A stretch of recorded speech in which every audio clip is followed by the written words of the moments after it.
Buenas noches a todos, espero que estén muy bien.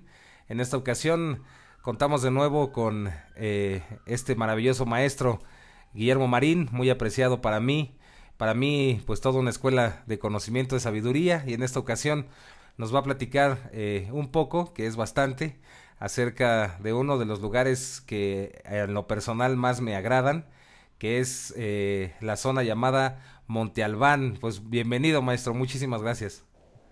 Pues yo soy el que agradezco por estar en esta, eh, no sé cómo sería frecuencia o este programa.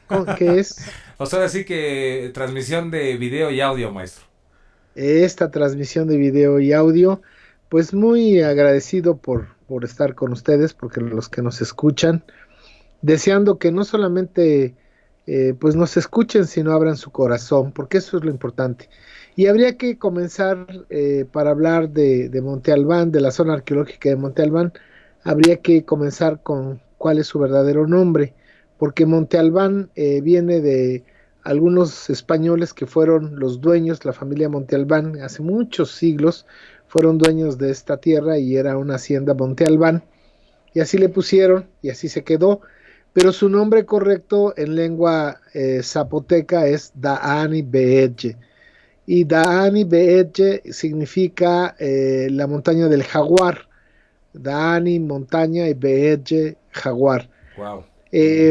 Aquí deben pensar que cuando en el periodo posclásico los mixtecas eh, invadieron el valle zapoteco, lo que hoy conocemos como los valles de Oaxaca, los zapotecos se fueron al istmo y desplazaron ahí a los que conocemos como Guaves, pero que su nombre correcto es Icots, y los mandaron a las lagunas a vivir y ellos se quedaron con esa parte.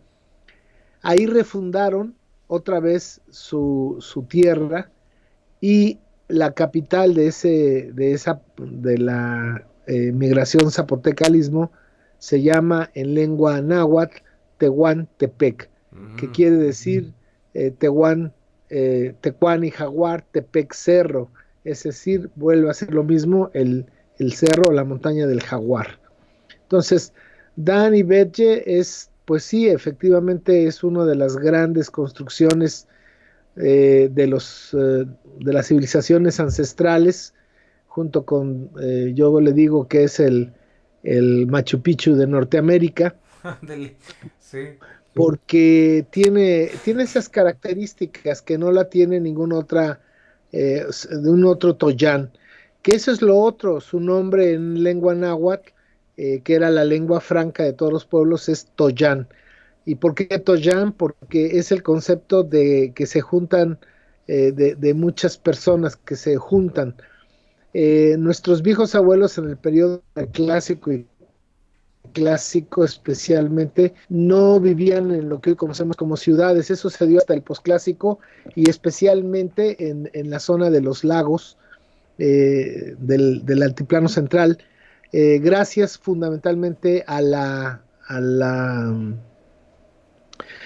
producción intensiva que se podía hacer sobre las chinampas, que podían tener 3 cosechas al año. Entonces esto permitía la concentración de personas en un sitio que podían ser abastecidas por un puñado de campesinos. Sin embargo, si lo pensamos bien, las ciudades son una ofensa a la madre tierra y al ser humano, porque la ciudad, a diferencia del concepto occidental de civilitas, la ciudad implica sometimiento y explotación.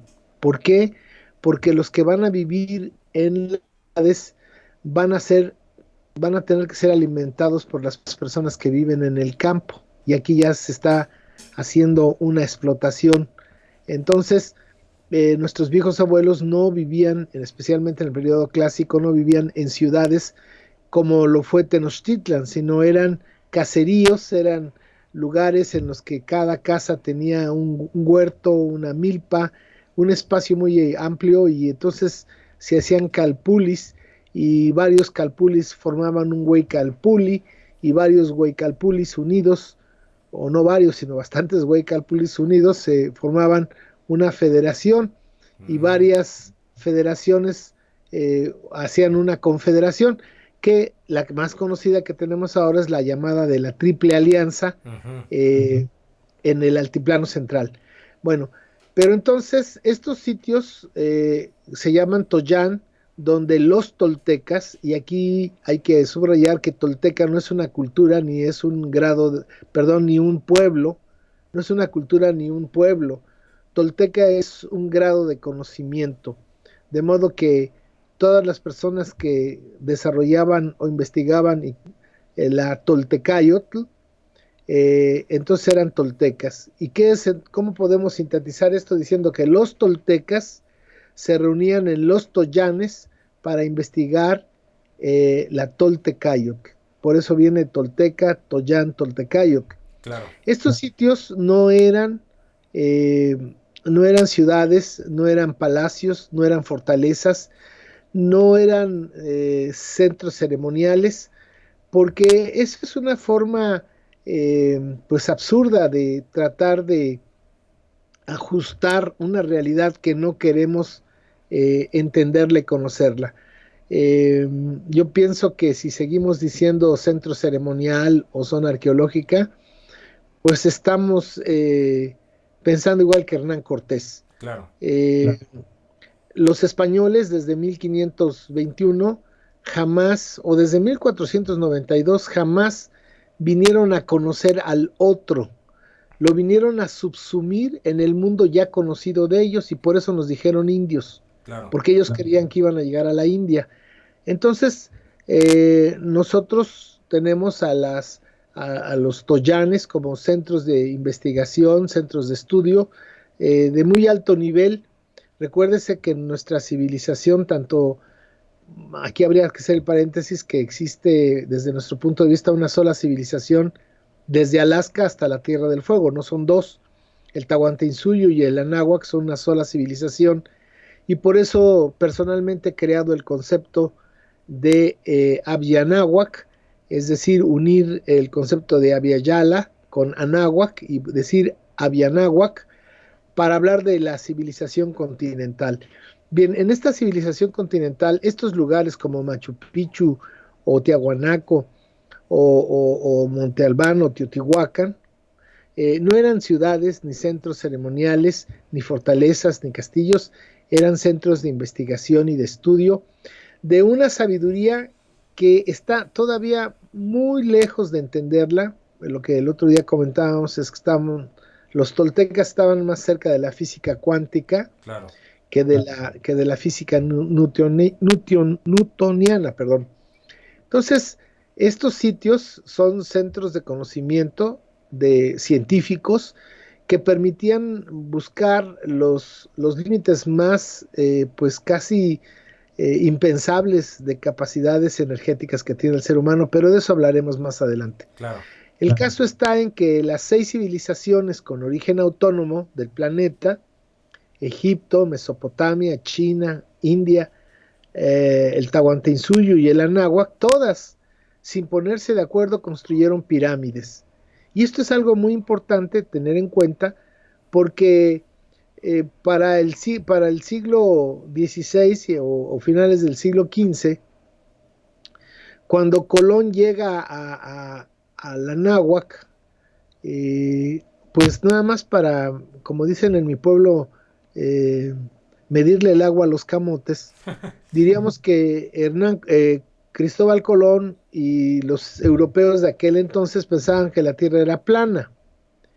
Y nuestros antepasados, en 1492, pero probablemente desde el año 1500 antes de Cristo, sabían que la Tierra era redonda, que estaba en un sistema solar, y que la Tierra, que estaba en un sistema solar, estaba dentro de una galaxia, y que la Tierra giraba en torno al centro de la galaxia en 25.625 años, conocido como la cuenta larga. Entonces, aquí podemos ver claramente la visión del aquí y el ahora que tenían los españoles a finales del siglo XIX, con una tierra plana, y los anahuacas con una visión galáctica del aquí y el ahora. Claro. Bueno, pues estos lugares eran centros de investigación fundamentados en principio en la astronomía, en la mecánica celeste, por lo cual pudieron crear eh, cinco, cinco medidas cósmicas a partir de la observación, primero de la Luna, con un calendario de 260 días perfecto, que ensamblaba dentro de otro calendario, imagínense engranes engranándose uno con otro, de 365.2520, que es el calendario solar, y después otro de 584 días, que es el calendario o la medida cósmica de Venus, y después uno que tenía que ver con las Pléyades, unas estrellas que cada 52 años están en el cenit, y este era, le llamaban el atado de años, de 52 años. Y finalmente, el que ya mencioné, de 25.625 años, que es la cuenta larga.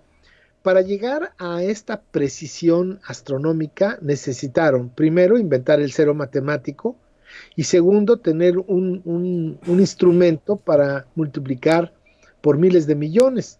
Y Claro. este es el caso del Nepohualcinsin, ¿no? Que es la primera calculadora, pues por lo menos ancestral, ni comparable con el ábaco chino, que es un ábaco de operaciones básicas, y el Nepohualcinsin es literalmente una calculadora. Wow. Bien, entonces, estos sitios eran centros de investigación científica, básicamente, en principio, la mecánica celeste, y al encontrar la mecánica celeste, ellos a través de una observación, pues que se llevaron más de 10 siglos, milenios, no sería extraño o soñar decir milenios, pero se llevaron muchos años para lograr establecer estas medidas tan precisas. Por ejemplo, la NASA ahora dice que nuestros viejos abuelos se equivocaron, que no son 365 días punto 2520, sino la NASA, con toda su tecnología, dice que son 365.2522. Ok. Entonces, bueno, ¿cómo lograron nuestros antepasados llegar a estos conocimientos? Verdaderamente es asombroso. Claro. Pero si nosotros lo vemos desde otra perspectiva, y es ahí donde entraría la física cuántica, pues entonces la física newtoniana, pues es hasta ridícula, ¿no? Claro. Bien, entonces lo siguiente que habría que decir es que Monte Albán, siendo un centro de investigación y de difusión, de estudios y difusión de la Toltecayot, eh, la, la construcción de este lugar inició en el año 500 antes de Cristo. Monte Albán o Dani Betche se compone de cuatro cerros, es una unidad que tiene cuatro cerros, que los cuatro están trabajados. Lo primero que comenzaron a hacer en el año 500 antes de Cristo fue nivelar los cerros y hacer terrazas sobre ellos.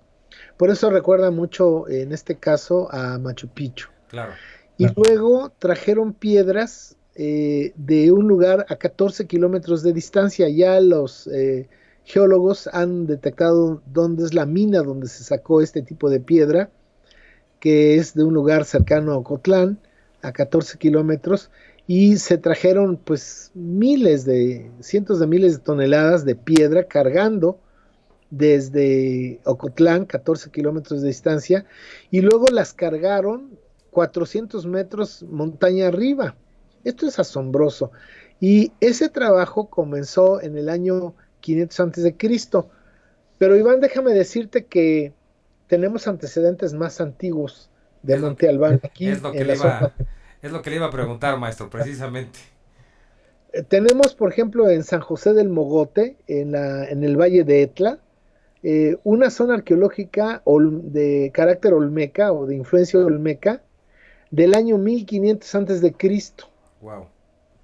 Entonces, 1000 años antes de que comenzaran a construir Monte Albán, nuestros viejos abuelos ya estaban haciendo pirámides en San José del Mogote. Me imagino que ahora que viniste a Oaxaca no lo conociste. No, maestro, me quedé con ganas. La próxima vez que vengas a Oaxaca te voy a enseñar el Oaxaca profundo. No, pero por supuesto, maestro, hasta vamos a grabar video, va a ver. Bueno, entonces ese es un antecedente, pero también tenemos otro antecedente muy importante que son en las cuevas de Huilá, en el otro valle, que es el valle de Etla, perdón, el valle de Tlacolula, en un lugar, en un macizo, se ha encontrado en unas cuevas, pues semillas de teocintla en vías de ser maíz de hace 10,000 años. Wow. Entonces, bueno, tenemos en Oaxaca tenemos, es uno de los centros generadores de la civilización humana en los valles de Oaxaca, ¿no? Y tienen un encanto muy especial. Yo no soy oaxaqueño, tengo 40 años de vivir aquí, muy agradecido, muy asombrado de la maravilla que es Oaxaca, pero permítame hacer un pequeño paréntesis para nuestros amigos que no conocen Oaxaca, pero Oaxaca es un estado de la República Mexicana que está al sur de la Ciudad de México. Es un estado maravilloso porque algo que le caracteriza a Oaxaca es la diversidad. Se supone que hay solamente 3 lugares en el mundo que tienen una biodiversidad asombrosa en un espacio tan pequeño. Uno está en la India, otro está en China y otro es Oaxaca. Quiero decirles, para que vayan viendo la diversidad que tiene Oaxaca, primero, quiero decirles que es el estado que tiene más pueblos o naciones anahuacas. Tenemos 16 grupos o pueblos o culturas ancestrales anahuacas, Wow. vivas, presentes y vigentes. Por eso esa cultura ancestral está viva en el día a día de toda la gente y por eso hace a Oaxaca la reserva espiritual de México. Por Nada eso tanta más. gente viene, nada más porque la gente viene a buscar eso que ya se perdió en sus lugares de origen. Claro. Lo segundo es que, por ejemplo, para ir hablando de esta diversidad, tenemos 8 regiones y una de las regiones más pequeñas es la Cañada. Literalmente es una cañada. Bueno, déjame decirte que en la cañada existe mayor diversidad de cactáceas que en todos los desiertos del norte del país. Wow. Esto es algo asombroso. O que Increíble. en sus playas vienen a arribar, anidar eh, 5 especies de las 6 marinas de tortugas que hay en el planeta. Wow. ¿Por qué vienen a Oaxaca, a las costas de Oaxaca, las tortugas marinas? Es algo increíble.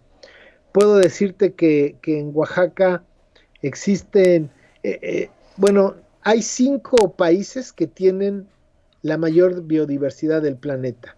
Uno de ellos es México. Ujú. Y dentro de México, Oaxaca es el estado que tiene la mayor biodiversidad, ¿no? En Oaxaca existen el mayor número de plantas y insectos, plantas e insectos que solamente se dan en Oaxaca. No, ahorita no me viene el nombre correcto, que son eh, plantas que solamente existen en Oaxaca, ¿no? Endémicas, son una cosa asombrosa.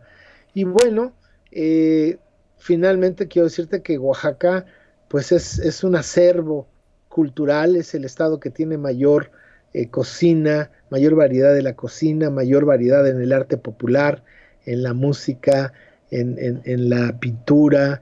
Oaxaca es un lugar muy especial y déjame decirte esto. Si la Tierra es un ser vivo y todos los seres vivos tenemos puntos energéticos más sensibles que otros, Claro. no es lo mismo las células de un codo o de un callo del pie que las de la niña de los ojos, ¿no? Claro. Entonces, para mí Oaxaca es un lugar muy especial y atrevo a decir, porque yo vivo a los pies, la casa de ustedes está abajo de Monte Albán, porque así lo decidí, vivir a los pies de Monte Albán. Wow.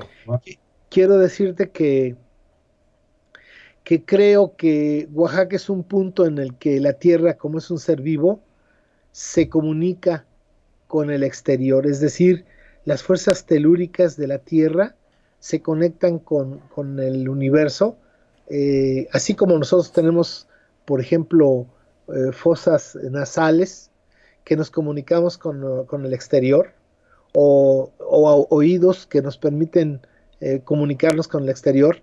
La Tierra tiene puntos muy especiales que se comunican y en este caso yo pienso que Oaxaca es un lugar de la planeta que hay una energía que sale de la Tierra y que se conecta al universo y que el universo entra en corrientes de energía a Oaxaca.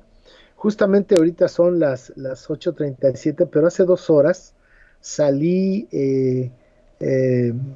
a ver el cielo. Eh, el estudio aquí, la casa, que espero algún día la conozcas, es de Gracias. 3 pisos y mi estudio está hasta arriba. Entonces tengo una como terraza y salí y observé un fenómeno que es muy clásico en Oaxaca. Eh, Casi generalmente todos los días hay 15 minutos o menos de que la luz cobra una refractación muy especial. Pareciera que la luz sale de la tierra hacia el cielo y por eso las piedras cobran como un color muy vivo, pareciera que las están iluminando las montañas. Yo hace ratito salí a tomar fotografías de las montañas Wow. con esa luz. Bueno, pues entonces Oaxaca desde mi punto de vista, es un punto energético del planeta Tierra y por eso los viejos abuelos pusieron en Monte Albán este lugar tan maravilloso que que usa desde mi punto de vista la energía de la Tierra para multiplicar el potencial humano Fíjese, energético. eso es lo que le iba a comentar, maestro, que muy probablemente era debido a eso que habían elegido ese lugar para hacer la construcción de esta Toyán, maestro. Así es, y todos los Toyán que hay en el planeta, no solamente en México, Machu Picchu, Tiahuanaco, todos estos Caral, todos estos sitios, están en lugares que tienen una íntima relación con la energía de la Tierra y su comunicación con el cosmos, ¿no? Porque la Tierra es un ser vivo y tiene familiares y tiene una comunidad galáctica Claro, y está en contacto con ella. Y si la luna, que es tan pequeñita, influye en las mareas, imagínense lo inmenso que es el mar, y la luna, con relación al sol, por ejemplo, pues es pequeñita, claro, ¿cómo puede jalar al mar para influir en una marea?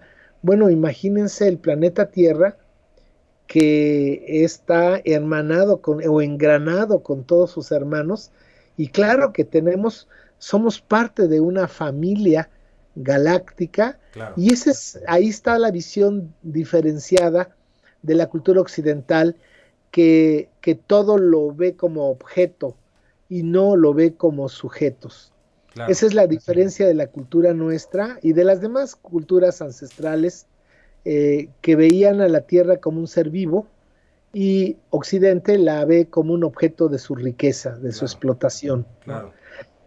Bien, entonces sigamos sobre Monte Albán, diríamos que del año 500 antes de Cristo que comenzaron su construcción, esta construcción duró consecutivamente 1350 años. Esto es algo asombroso. Uf, 1350 años de que generación en generación fueron construyendo este maravilloso sitio. Y aquí hay preguntas que nos tenemos que hacer desde un punto de vista descolonizado. Principio, ¿qué sería aquello por lo cual decidieron hacerlo y construirlo que no caducó? Te doy un ejemplo. La ciudad de Oaxaca, la ciudad colonial, no tiene 500 años, todavía no cumple 500 años, ujú, y ya no sirve para lo que fue planeada. claro, Las casas de los conquistadores ahora son hoteles, restaurantes, tiendas. Bellísima la ciudad, entre comillas, pero ya no sirve para lo que fue diseñada. Monte Albán durante 1350 sirvió exactamente para lo que lo planearon desde el principio. ¿Y cómo se comprueba eso? Porque la fase 1, la planta arquitectónica de la fase 1 es la misma de su abandono. Lo único que hacían nuestros viejos abuelos es que construían sobre una pirámide otra pirámide, pero no es que quitaban esa pirámide y construían otra más adelante, no, en el mismo lugar. O sea, la planta arquitectónica de la fase 1 es la misma de su abandono. Entonces, esto nos tiene que llevar a una conclusión muy interesante. Debió haber sido un proyecto, un valor intrínseco para toda una civilización que no caducó. Claro. ¿Qué sería eso, ese valor o ese objetivo que nunca pasó de moda? Y entonces, pues muchas personas, como yo digo, nacen, crecen, se reproducen, trabajan, compran, pagan, ven televisión, ven televisión, ven televisión y mueren y nunca supieron qué vinieron a hacer aquí. Claro, y ni se lo preguntaron, maestro, que es lo más preocupante. Sí, Pero hay personas que sí se preguntan cuál es la razón de su existencia y cuando entienden esto buscan su trascendencia. claro. Entonces, la muerte y la vida y la trascendencia de la existencia es lo mismo para un hombre de hace 1000 años que para un hombre consciente del día de hoy. Claro. Y eso es lo que le da la validez del proyecto espiritual y energético de Monte Albán. Ahora, maestro, antes de que se me vaya a olvidar la pregunta, maestro, una pregunta que me salta desde el principio es ¿por qué le decidieron ponerle la montaña del jaguar, maestro? Bueno, porque existen en todas las civilizaciones ancestrales, otra vez, otra casualidad, Ajá, tres animales que son míticos o que son simbólicos. Son el ave, el felino y la serpiente. claro, Entonces, todos, Egipto, Mesopotamia, India, todo el mundo tiene esos tres animales como símbolo.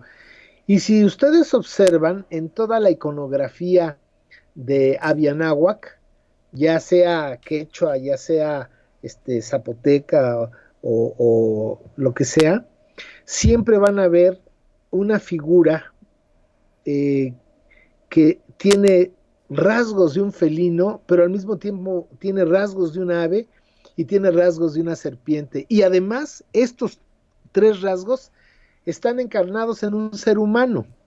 claro, Entonces, qué interesante que el jaguar, por ejemplo, en este caso, significa para la cultura propia nuestra, ancestral, significa la materia, la noche, el poder material, la voluntad, ¿no? El jaguar es el símbolo de la tierra. wow, Y, por ejemplo, en este caso, el ave que usaron nuestros viejos abuelos fue el quetzal. Y el quetzal va a estar presente en Teotihuacán y el jaguar en Monte Albán o en Dani Bedje. oh, Desgraciadamente está muy saqueado Monte Albán, hasta la fecha lo siguen saqueando, sí, pero seguramente no viste tres, cuatro jaguares que están en piedras en Dani Bedje, ¿o sí los no, viste? no, maestro, no, busqué pero no encontré, no, maestro. Pero en vez de buscar jaguares debiste buscar a Guillermo Marín. Exacto, maestro, así es, así es. Bueno, entonces, en las pocas piedras que no se han robado, que no han saqueado, hay, en una de ellas, la más visible, está el cuerpo de un jaguar. En otra, escondido y con un enrejado, Mm, tipo banco, ujú. está un jaguar, pero más chiquito, empotrado en una pared. Y hay en la pirámide sur, hay dos jaguares, un hombre con un vestimenta de jaguar, de modo que el jaguar es el símbolo, el inicio de, y como Monte Albán es 500 años más antiguo que Teotihuacán, pues se entiende por qué es la metáfora del jaguar. Claro, Ahí se están creando las bases materiales de la Toltecayot, claro. claro, y por eso es el símbolo del jaguar. No, impresionante, maestro. Y sí, me recuerda mucho el Tahuantinsuyo, por ejemplo, que sí es lo mismo, ¿no? Los tres, que también son los tres reinos, digamos, el superior, el intermedio y el inframundo, ¿no? Ajá. Wow. Bueno, y entonces, nada más como un dato anexo, es que los toltecas usaron el símbolo del quetzal como el ave más bella que se eleva, que alcanza las alturas celestiales, y la serpiente Coatl, que repta sobre la tierra, que es el símbolo de la inteligencia material. Y ahí se construye esta figura que es el Quetzalcóatl. Claro. Que además... Quetzalcóatl, Sí, ¿sí? sí, sí, dígame, maestro, le iba a decir eso, que además representa, pues, es evolución, ¿no? Desde lo más, desde lo que repta, desde lo más bajo hasta lo más alto, ¿no? Y que fundamentalmente está dada en el equilibrio, ¿no? Wow, Quetzalcóatl es el símbolo del equilibrio en el que uno debe en la vida diaria equilibrar con sabiduría, mesura y prudencia y fuerza interna nuestras aspiraciones espirituales y nuestras necesidades materiales. claro, nada más así de maravillosa la enseñanza, maestro. Exacto, porque eso es una de las cosas que tiene nuestra civilización, que su sabiduría es muy sencilla, no es algo complicado, no es un pienso luego existo, es una sabiduría que está sustentada en la vida cotidiana y en la observación de la madre, nuestra madre querida y de la naturaleza. Y en ese sentido, si uno es un buen observador y una gente que piensa y analiza, la sabiduría, fíjate qué interesante, nuestros viejos abuelos tuvieron dos grandes maestros, uno que era masculino, que era frío, distante y exacto, la mecánica celeste. Claro, Y la otra que era bondadosa, generosa y caprichosa, la naturaleza. claro. Y a partir de la observación de la mecánica celeste y la naturaleza, crearon todo el conocimiento. Pero además lo maravilloso de esta civilización es que ese mismo conocimiento, metafórica y simbólicamente, lo regresaron con símbolos de la naturaleza. Y Claro, es lo que estamos hablando del Quetzalcóatl. claro. Entonces necesitamos ser pues un poquito críticos, un poquito analíticos y veremos que todas las metáforas de nuestros viejos abuelos, con una gran sabiduría y una gran sencillez, están plasmadas en la misma naturaleza. Entonces, no, totalmente de acuerdo, maestro. Y entonces, nada más para que quede bien claro, maestro, es que ningún Toyán, ninguna Toyán era una cuestión de, digamos que de adoración a los dioses, sino que era en realidad como una especie que sería como de universidad, maestro, o Sí, de... más bien de centros de conocimiento, porque, bueno, yo estudié en la UNAM, Ajá, y no aceptaría que me dijeran que Ciudad Universitaria es un centro de ceremonial, aunque se hacen ceremonias a cada rato, claro, ceremonias de titulación, claro, ¿verdad? Se hicieron los Juegos Olímpicos, etcétera, pero no es un centro ceremonial. Centro ceremonial, pues puede ser una iglesia, eso sí te lo creo, claro, pero entonces el colonizador siempre ha menospreciado y ha rebajado lo nuestro. Si antes nuestra lengua era plena, cuando llegaron los invasores pasó a ser eh, un dialecto, ¿no, maestro? dialecto, Sí, ¿no? Si antes nuestra medicina era total y absoluta y completa, pasó a ser hechicería. Si exacto, nuestro arte era maravilloso, pasó a ser artesanía. Entonces, pues nuestros toyanes, pues pasaron a ser centros ceremoniales. Mira, yo les digo a los oaxaqueños, a veces me ven con ojos de perico, ajá, pero les digo, porque los oaxaqueños están muy orgullosos de, por ejemplo, no sé si conociste Santo Domingo de Guzmán, el museo, el templo y el convento de Santo Domingo de Guzmán, sí, claro, maestro, sí que es entré, una obra magna de la colonia, ujú. ¿verdad? Un trabajo muy hermoso, Bueno, que por cierto que, que que en re- hicieron nuestros, le iba a sí, decir, maestro, que en realidad, como se imaginará, pues o sea, sí fui, pero pues no tanto para ver la construcción, sino para ver las piezas, ¿no, maestro? Que están allá. claro, bueno, el museo, pero si entraste al templo, Sí, claro, sí, sí, sí. bueno, tiene un barroco, en oro, pues excelso, ¿no? Sí, Sin embargo, déjame decirte, yo les digo a los oaxaqueños, les digo que, por eso te digo que ponen cara, ojo de perico, ajá, porque les digo, bueno, mira, Santo Domingo Guzmán es bonito, sí está bonito, está chistoso, les digo, pero ¿sabes qué? Es una copia. claro. Todos los templos que ves aquí son copias de España. Sí, claro, maestro, es esa misma tendencia a copiar lo europeo, ¿no? No, pero además fue a fuerza. Sí, sí, sí, sí. Venían los planos de España. Bueno, y les digo, y Monte Albán es original. Cien por Y en ciento. todo, en toda Europa no hay un solo Monte Albán, no Exacto. hay una sola pirámide. Entonces, nosotros somos una civilización que dio pues grandes aportes, porque mira, todas las civilizaciones construyeron pirámides. ¿Por qué? No lo sabemos, es otro de los grandes misterios. Claro. Entre comillas, porque para mí es lógico entender por qué hicieron pirámides y ya no estamos adelantando al final de esta plática, pero todos buscaron la trascendencia de la existencia y para algo servían esas pirámides a los chinos, a los egipcios, a todos les servían para algo, Claro. porque todos las hicieron. Claro. Entonces, en segundo lugar, actualmente, por número de pirámides construidas, está Egipto, que los arqueólogos han encontrado 110 pirámides, pero en México, pero recuerda que el Anáhuac es desde Nicaragua hasta el norte de los Estados Unidos. Exacto. O sea, el Anáhuac no es México, el Anáhuac es todo lo que es Centroamérica y Norteamérica y, ojo, las islas del Caribe. Claro. Las islas del Caribe son Anáhuac también. Bueno, solamente en México el Instituto Nacional de Antropología e Historia tiene abierto al público 189 zonas arqueológicas y en cada zona arqueológica hay más de una pirámide.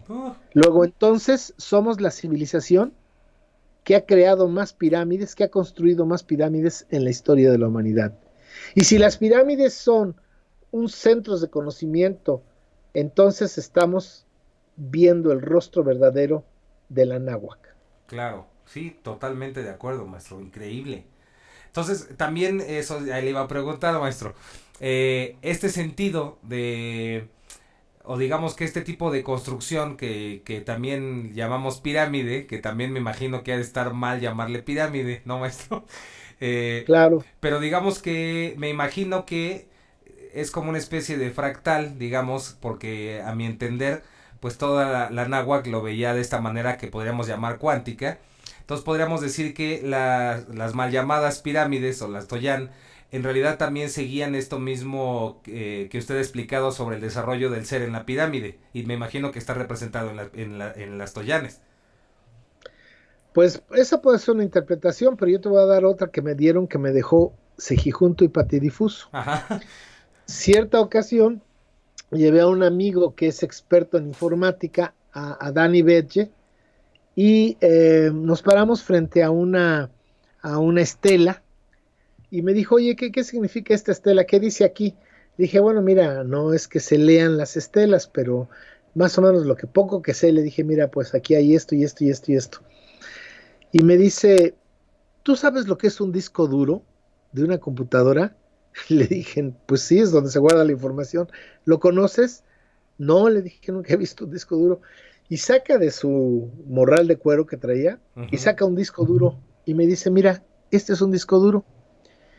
Dice, me quedo pensando con todo lo que me dijiste, dijo Rafael Álvarez, dijo, ¿ves lo que dice aquí? Y el disco duro tenía una calcomanía enfrente donde, donde estaban algunas cosas que decía sobre el disco duro. Uh-huh.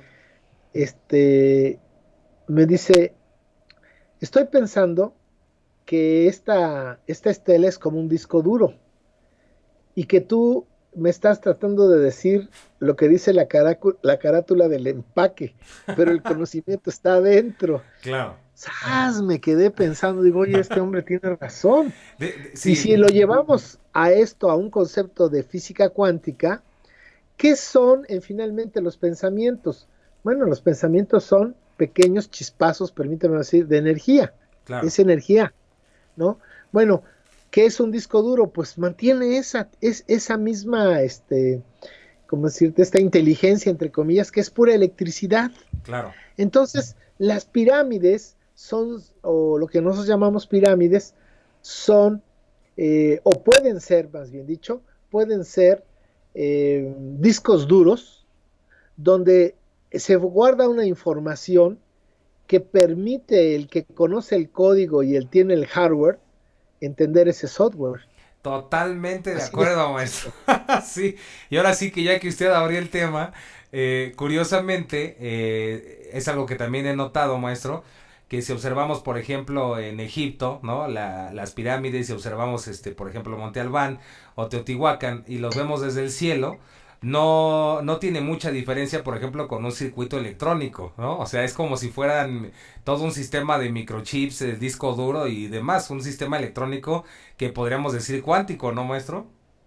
claro, mira, lo que sucede es que los europeos que eran salvajes y primitivos, asesinos y ladrones, porque esa es la realidad, Claro, no iban a poder valorar lo que cuando llegaron tenía más de 6 siglos de haber sido abandonado. claro.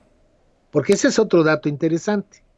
O sea, Monte Albán se abandonó igual que todos los toyanes del periodo clásico en el 850 y la invasión comenzó en 1492. Entonces, hay muchos siglos de distancia y no podemos hablar, porque aquí hay dos cosas interesantes.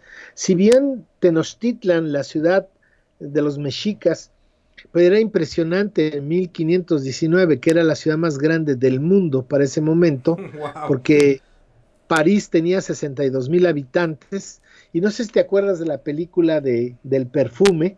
Ajá. eh, Acuérdate de las primeras escenas que sacan un París de 1500, pues era una cloaca París, ¿no? Sí, Porque totalmente. no había agua corriente ni había drenaje y bueno, ¿para qué te cuento? Ujú. Sin embargo, Madrid tenía 40,000 habitantes. Tenochtitlan andan entre 300 y 500,000 habitantes, no se ponen de acuerdo. Ujú.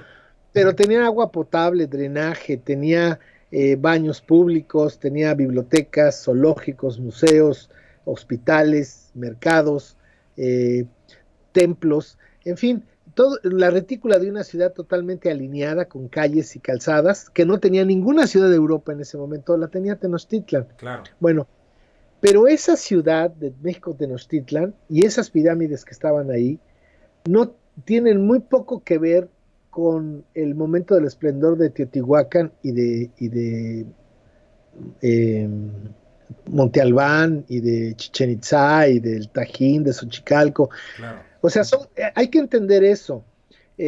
Mira, el problema aquí es que el Estado mexicano, de una manera dolosa desde 1824 que se creó, ha creado una campaña sistemática y muy eficaz para que los ciudadanos no conozcan su pasado ancestral. Claro. Entonces, tú vas a China o vas a India y ves que esta gente vive su pasado, literalmente vive su pasado. Nosotros sí lo vivimos y especialmente en Oaxaca, pero de manera inconsciente. Exacto. Es tristísimo ir a una comunidad en lo más alejado de las sierras de Oaxaca y ver que llegas tú y la gente no sabe absolutamente nada del periodo del esplendor de la cultura Newsabi. Eso es tristísimo. Sí, Esa totalmente es una triste. lobotomía que ha hecho el Estado mexicano a su pueblo. Nos han dejado amnésicos como zombies y nos han metido el rollo del imperio azteca. Pero el imperio azteca es lo más aberrante, Claro. inexistente y negativo que puedas entenderlo, porque justamente primero no duró 200 años, 196 años, y luego se basó justamente en la transgresión del milenario pensamiento de la Toltecayo. Totalmente. Entonces, bueno, pero ese será otro programa que hablaremos de eso, pero Sí. es que la gente, igual que sucede, y con todo respeto, y me voy a atrever a decir porque sé que te escucha mucha gente en el Tahuantinsuyo, Claro. pero, pero se da el mismo fenómeno. Los criollos de México, los criollos de Sudamérica mantienen en la ignorancia a los pueblos ancestrales, aquí en el norte con el famoso imperio azteca y en el sur con el famoso imperio inca, Sí. que ni fueron imperios Sí. ni fueron poderosos, ¿no? Claro. Es un mito antihistórico, la historia, entre comillas, creada por los estados coloniales sobre los incas y sobre los aztecas, ¿no? Es una falacia, es una mentira, que nos impide ver el periodo del esplendor del año 200 antes de Cristo al 850. Pero bueno, ese es otro tema, es otra historia. Sí, maestro, y ahora sí que retomando el tema anterior, es lo mismo que si a una persona en el año, no sé, maestro, 1800, ¿no? O 1900 le enseñamos un celular o una laptop, pues no va a tener ni idea de qué chihuahuas es, ¿no? Entonces imagino que es lo mismito con las pirámides y ni siquiera nosotros con el disque avance tecnológico que tenemos podemos comprender la complejidad, ¿no? De su construcción y de su uso. Ahora imagínense los conquistadores, maestro. No, pues, y además que eran unas bestias que venían a robar, Exacto. porque eso venían a robar y tenían el permiso de Dios y del rey para matar y destruir y saquear. Sí, claro, maestro. Ya ve que Y éramos. esto es muy importante, Iván, porque para toda Latinoamérica, los gobernantes, desde Pizarro y Hernán Cortés a para nosotros Carlos Slim, Sí. todos hacen lo mismo. Sí, totalmente. Es decir, el extranjero que llega y se hace multimillonario a partir de la explotación de la naturaleza y de los seres humanos sin piedad y sin compasión, pues lo mismo le pasó a... Si tú ves la vida de Hernán Cortés, que llegó con una mano atrás y otra adelante, prófugo de la ley de Cuba, Sí. y ves la vida de Carlos Slim, con todo respeto, yo Sí, no sí, es sí. algo personal, pero el papá de Carlos Slim se supone llegó a principios del siglo XX huyendo de la guerra del Líbano con una mano atrás y otra adelante. Claro. ¿Y cómo es posible que ese señor ahora sea el hombre más rico, no de México, sino uno de los más ricos del mundo? ¿Cómo se explica esa riqueza? Bueno, pues por Hernán Cortés, por Pizarro, porque todos los países mal llamados latinoamericanos, pues hemos tenido el síndrome de Pizarro, el síndrome de Hernán Cortés, y nos hemos vuelto conquistadores conquistados y colonizadores colonizados, ¿no? Claro. Sí. Nosotros, con tantito que nos den chance, nos volvemos un Hernán Cortés de nuestros hermanos o un Pizarro de nuestros hermanos. Sí. Y me la pagan estos indios, ¿no? Totalmente, maestro. Sí, totalmente de acuerdo. Pero volvamos a lo hermoso de Danny Bedge. Ujú. Bueno, Danny Bedge es un proyecto civilizatorio que tardó 1350 años en hacer, lo que implica que no fue una obra personal o de una familia o una dinastía.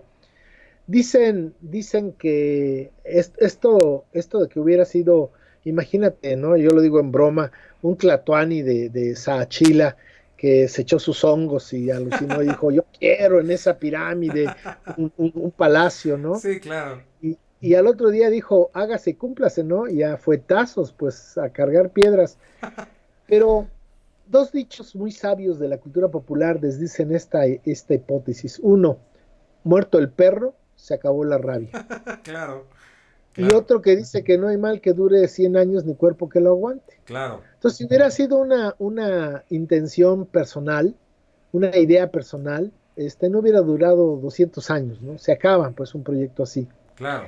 Lo que sí es cierto es cuando es un proyecto civilizatorio, y te doy por el otro lado otra idea que puede darle a nuestros escuchas, darle una idea de esto. Eh, ¿Cómo se llama? No, ¿cómo se llama? Lo de los chinos, la montaña, no, iba a decir la barda, pero La muralla. la muralla china, ¿no? Que se llevó también muchas generaciones y que era un proyecto civilizatorio de defensa Exacto.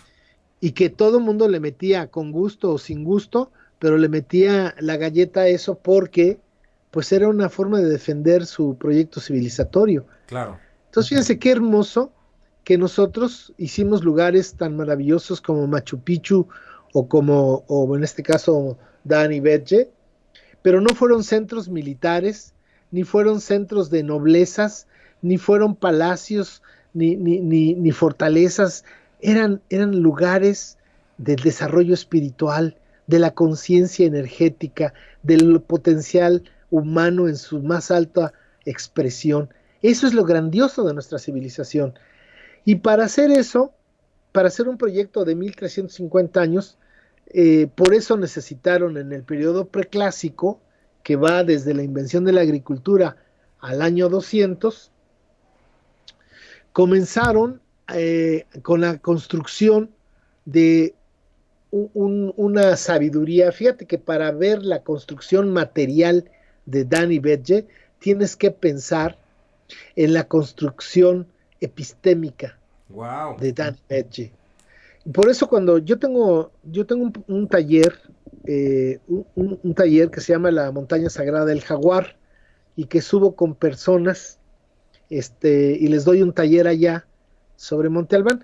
Las personas que quieran ver ese taller, está en YouTube, le ponen la Montaña Sagrada del Jaguar, y me hizo favor un amigo de esta Jesús Rodríguez, no sé si la ubicas. Me pidió que si no la llevaba con un grupo de estudiantes a darles ese taller a Monte Albán, y un amigo, Eric Miguel, me dijo que si podía grabar el taller. Le dije adelante, y entonces pues es una producción de Eric Miguel, y que todo esto se hace sin ánimo de lucro. Ustedes pueden ver gratuitamente el taller en el YouTube. Pero bueno, cuando llevo a la gente ahí, yo lo que quiero es que la gente dimensione el proyecto humano civilizatorio, porque si nos vamos a una explicación arqueológica es muy aburrida, porque los arqueólogos son científicos y son gente muy seria, y no te van a hablar de lo que no pueda ser comprobado. Entonces él te dice, está usted en el edificio J, que tiene tantos metros de acá y tantos por allá y tantas escaleras y tantos centímetros, y eso es lo que te va a decir un arqueólogo, porque es lo que le puede decir la arqueología.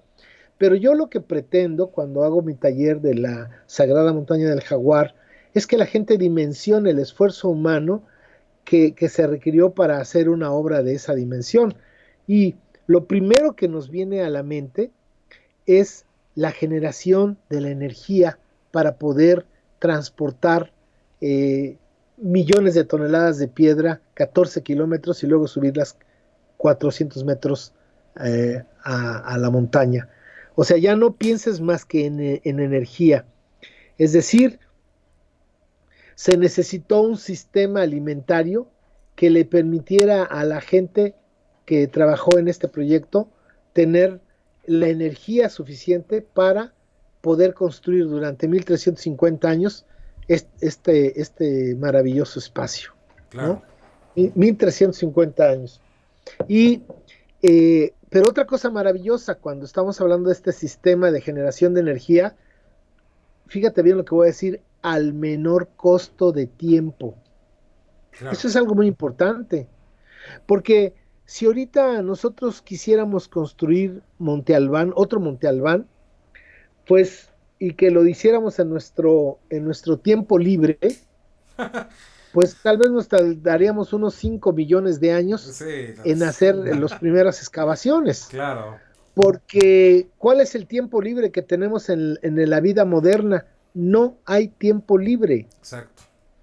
A veces la gente necesita hasta 2 o 3 trabajos para que pueda sacar para comer. Aquí decimos en México, para que brinque el chivo. Sí, así es. Entonces, el sistema alimentario que crearon nuestros abuelos para poder hacer un lugar como Monte Albán, o Chichén Itzá, o Xochicalco, el Tajín, etcétera, era un sistema alimentario que le diera la calidad nutricional para meter energía al 100% al cuerpo humano, pero al menor costo de tiempo. Y aquí está la maravilla de la milpa.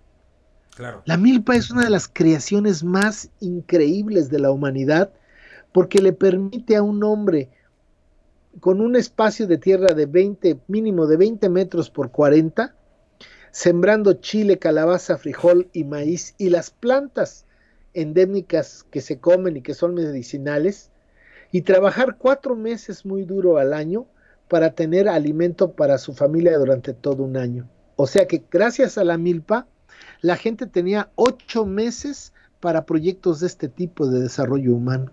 Claro. que Sí, no eran fortalezas militares, ni palacios, ni castillos, claro, sí, claro, ni tumbas. ni Exacto, tumbas. maestro, exacto. Entonces, fíjate, lo interesante de esto es que para ver Monte Albán, pues sí, es maravilloso, pero tienes que pensar cómo lo construyeron. Y bueno, requirieron primero un sistema alimentario, pero eficiente y al menor costo de tiempo posible.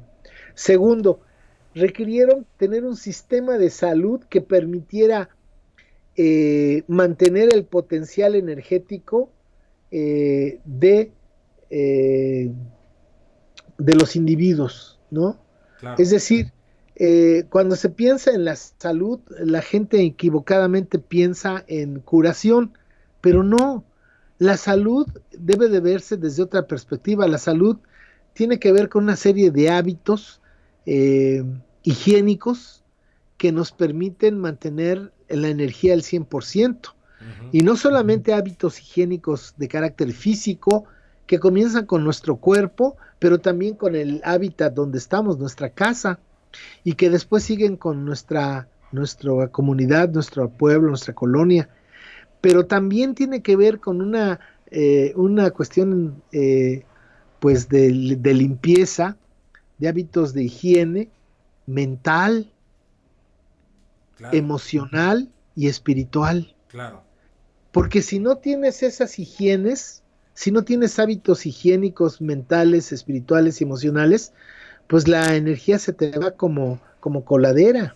Sí, así es. Entonces, fíjate qué interesante que nuestros viejos abuelos tuvieron como, y entenderás, se entiende entonces el por qué el temazcal, por ejemplo, Ujú, se entiende por qué las plantas, los enteógenos, los hongos, el peyote, que te ayudan a tener conciencia de tu energía, ¿no? claro, Y manejarla.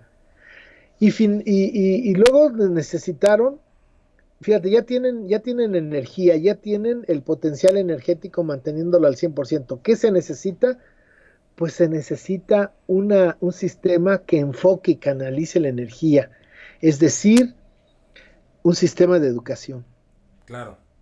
Un sistema de educación, fíjate lo que dije, un sistema que enfoque y canalice la energía. Wow. Porque si ya tienes energía, pero ve hoy muchos jóvenes desorientados, parecen cables de alta tensión chisporroteando tirados por la calle, ¿no? Sí, Azotándose y tirando la energía por todas partes, poniendo en peligro la vida de otros y la de sí mismos. así es.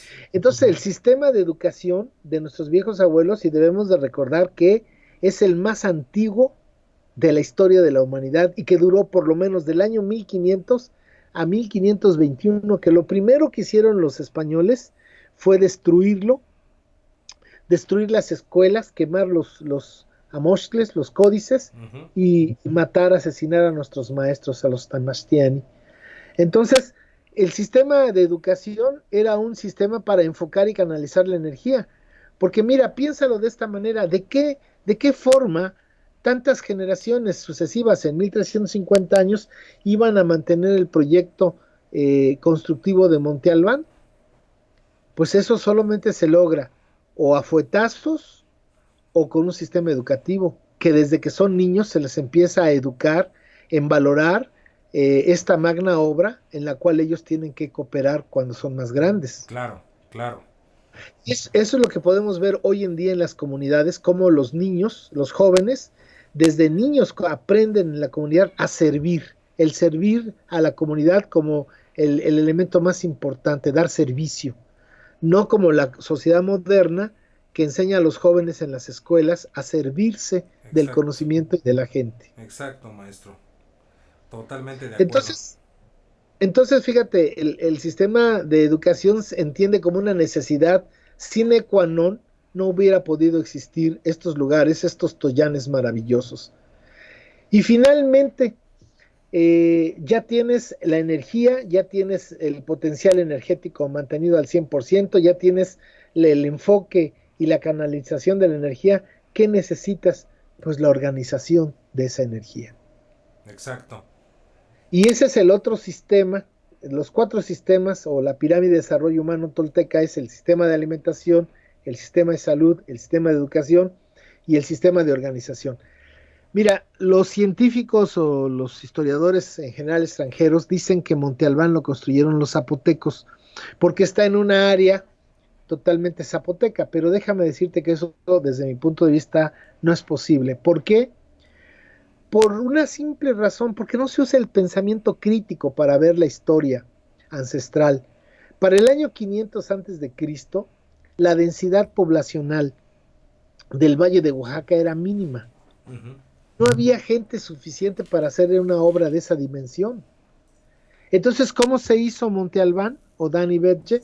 Como se han hecho y se siguen haciendo todas las grandes obras comunitarias, con tequio de las comunidades. ¿Qué es el tequio? Es el servicio, el trabajo voluntario para la comunidad. Y entonces, desde mi punto de vista, para hacer esa monumental obra, cada año se reunían por meses los pueblos de lo que hoy llamamos Oaxaca, zapotecos, mixtecos, guaves, triques, zoques, amuzgos, etcétera, venían a dar su tequio, traían su itacate, traían sus herramientas, y entonces entre todos ellos pudieron hacer esa magna obra en 1350 años, si no, solamente que vinieran los extraterrestres a hacerla. Claro, porque humanamente solamente de esa forma se puede hacer. Claro, y así, maestro, pues para menos para nosotros, para mí también tiene todo el sentido del mundo, maestro, porque imagínese, no nada más es el tequio de ahora sí que hacer el servicio con el corazón, ¿no? Sino aparte, pues lo que uno aprendía mientras estaba ahí.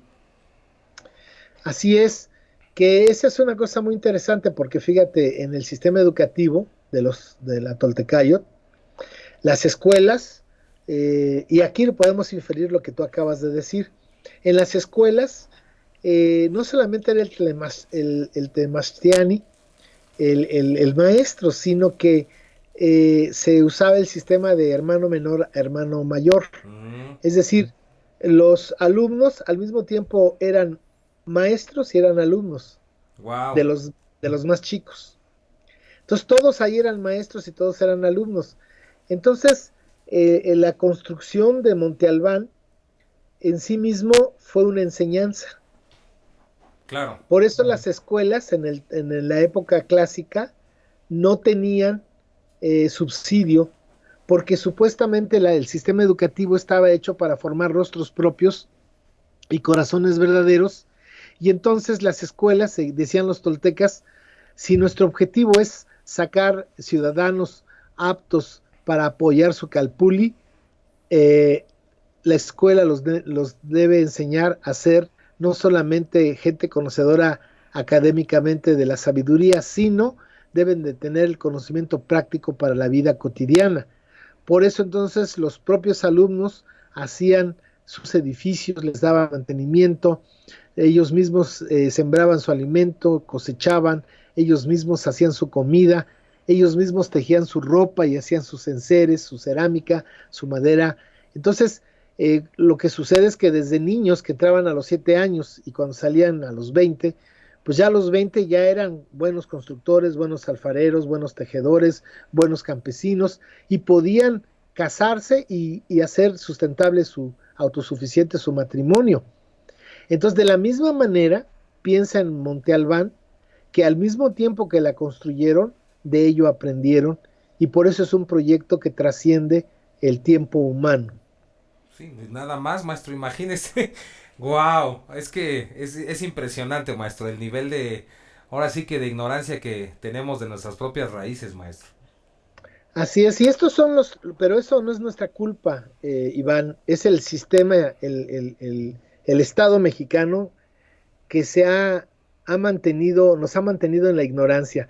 No es posible, y lo digo con vergüenza, especialmente la gente que nos escucha en otros países, que el libro de texto de la Secretaría de Educación Pública de México para los niños de 4º año, cuando ven la historia de la conquista de México, en el momento en que los mexicas vencen a los invasores extranjeros en una maravillosa batalla que les matan a la mitad de los extranjeros y que los derrotan, el libro de texto le conoce a ese hecho histórico como la batalla de la noche triste. Sí, imagínese nada más.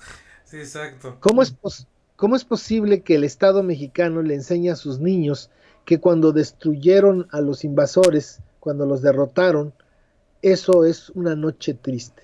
Y ahí entendemos que la historia ancestral nuestra está escrita por los vencedores, que son los que tienen el poder. Por eso digo que entre Carlos Slim y Hernán Cortés no hay diferencia. Pues sí. Pero le puedes llamar Hernán Cortés y después le puedes llamar Limantur, claro, y le puedes llamar después Slim, pero son los mismos. Claro. Es una casta de gente que ve al pueblo como objetos de su riqueza, no como seres humanos, y que no se ha preocupado por ellos realmente en estos 200 años de que llamamos México, no se han preocupado en verdad de ese pueblo. Y nosotros decimos que tarde o temprano el Estado mexicano será emplazado en el Tribunal de la Haya por un delito de lesa humanidad. Claro. Porque el hacer a un pueblo amnésico, castrarlo, hacerle una lobotomía espiritual, mental e histórica, ese es un delito de lesa humanidad. Claro. Y al mismo tiempo es un delito, es un crimen contra los derechos humanos, porque el derecho más importante desde mi punto de vista, antes que el de la vida, fíjate lo que voy a decir, es el derecho de la conciencia. Claro. Porque si tú no tienes identidad, si no sabes de dónde vienes, si no sabes de quiénes fueron tus antepasados, qué hicieron, no sabes quién eres, no sabes dónde estás, no sabes a dónde vas. Y como dijo Octavio Paz, el mexicano vive en un laberinto de la, no soledad, sino de la desolación, de ser un extranjero inculto en su propia tierra, porque es tristísimo ir a estos lugares como Dani Betge y que el pueblo no sabe absolutamente nada de él. Y lo que yo te he estado diciendo y a los amables escuchas, esto que les estoy diciendo, si viniera en el libro de texto, si esto los guías lo dijeran, no estamos diciendo mentiras, estamos usando solamente el pensamiento crítico para dejar de ver a las ruinas de Monte Albán con el pensamiento de Hernán Cortés. Así es, maestro. Sino verlas de una forma con dignidad, con una forma de asombro y respeto, y buscar posibles respuestas a una maravilla que está frente a nuestros ojos y que además no solamente es endémica de México, sino está en todo el continente y está en todo el planeta con las civilizaciones ancestrales. Y aquí lo que el colonizador ha hecho y en todo el planeta es hacernos pensar, hacernos creer que todo lo pasado es primitivo, cuando eso es totalmente falso. Así es, maestro. Hay cosas del pasado que la ciencia moderna no puede entender. Claro, que me acuerdo mucho de una frase, maestro, se refería en Egipto, pero yo la aplico ahora sí que a todas las culturas madres, que en realidad es el antiguo futuro, maestro. Así es. Sí. Y mira, yo lo digo de otra manera, yo digo que el futuro de México está en el conocimiento pleno de su pasado ancestral. Exacto.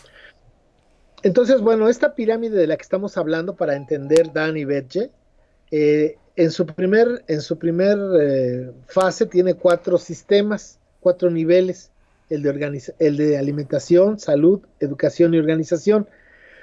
Ya que una persona, una familia, un pueblo tiene buena alimentación, buena salud, buena educación y buena organización, entonces si tiene eso, solamente puede empezar a pensar en su plenitud, en su desarrollo. Claro. Si está enfermo, si no está alimentado, si no tiene educación, no puede pensar en la plenitud. ¿Estás de acuerdo? Totalmente, solo en sobrevivir. Exacto, porque si uno está hambriento, pues ¿en qué va a estar pensando? En la inmortalidad del cangrejo. Claro. O si estás enfermo, no tienes energía, o si eres una bestia peluda que nadie te ha enseñado el lobo por lo redondo, si no tienes educación, si no estás organizado, en fin. Se entiende que como persona, como familia y como pueblo, si no tenemos alimentación, salud, educación y organización, no podemos llegar a la totalidad armónica de nuestra existencia, que es la trascendencia. Bueno, arriba de esos 4 niveles están 3 niveles superiores, que es lo que yo en mis talleres pongo como Toltecayot. Son 3 maestrías que la pregunta, a la respuesta a la pregunta de ¿para qué construían eso? Bueno, era para trabajar esas 3 maestrías. La primera maestría es la de la conciencia del ser histórico. Es decir, la gente que estaba estudiando en Dani Bedje, además de estudiar la mecánica celeste y todo este tipo de cosas de la energía, eran estudiantes de historia. Ellos tenían una base, y que eso, mira, no es solamente de los pueblos de la Nahua, que los puedes encontrar lo mismo en el Tihuantainsuyu, que en Egipto, que en la India, que en China. La genealogía es el fundamento de las civilizaciones. ¿Quiénes fueron mis antepasados? ¿Qué hicieron? Y fíjate que nosotros podemos entender, con todo respeto, como dice AMLO, mira, muy poca gente hoy, no sé en otros países, pero me consta que aquí en México, muy poca gente conoce quién fue su tatarabuelito materno.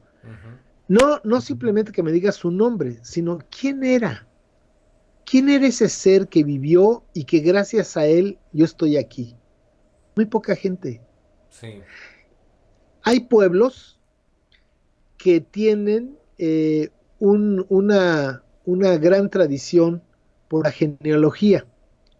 Es decir, pueblos que conocen su árbol genealógico pues, casi a la perfección. ¿Qué es lo que te da a conocer esta genealogía, esta historia de tus antepasados? Bueno, lo primero que te da es fuerza interna. Segundo, te da una carga de dignidad asombrosa. Y desde luego te da una gran responsabilidad existencial. Claro. O sea, una persona que tiene conciencia de sus antepasados, qué hicieron, cuáles sus logros, cuáles sus fracasos, está consciente de que de él también van a preguntar. Claro. Y entonces él se debe de preguntar, o nos deberíamos de preguntar todos, esto los viejos abuelos nos lo dejaron, me refiero a Dani Bedje. La pregunta es, ¿qué les vamos a dejar a aquellos que pregunten por nosotros? Exacto. A lo mejor toneladas de basura, de plástico y de esas cosas, que ese me parece que va a ser nuestro legado civilizatorio, ¿no? Pues un problemón. Sí, porque tardan en biodegradarse cientos de años todas las porquerías que estamos usando ahora. Ese va a ser nuestro legado. Pero fíjate nada más, si nosotros tuviéramos conciencia, y por eso entendemos pueblos donde el honor puede hacer hasta que una persona se suicide. Sí, claro. Porque tienen esa gran responsabilidad. Y esto, si lo llevamos a la sociedad moderna, que está sustentada en seres, los seres modernos tienen una lobotomía y por lo tanto son amnésicos y se comportan como zombies. A esa gente, a la gente moderna, le importa un pito el mañana. Es el aquí y el ahora, y lo que yo me pueda robar, lo que yo pueda tener, lo que yo pueda explotar, lo que yo pueda gozar. Claro. Pero una persona que tiene una conciencia histórica y que tiene una responsabilidad histórica, oye, entonces te pones a trabajar de verdad. Claro. No para enriquecerte y para, entre comillas, ser feliz y ser muy rico, sino para trabajar para el futuro. Claro, es lo que yo llamo, maestro, saber que cuando mueras vas a dejar este lugar mejor que como lo encontraste cuando llegaste, ¿no, maestro? Al menos Así esa es la idea, ¿no? Claro. Así es. Por eso yo acabo de publicar un artículo el lunes en el periódico local de aquí de Oaxaca, que se titula si podremos hacer el cambio, ¿no? Claro. Porque lo que está pasando ahorita en México con esta nueva elección que se acaba de hacer, pues la gente está muy emocionada porque cree que el cambio la va a favorecer.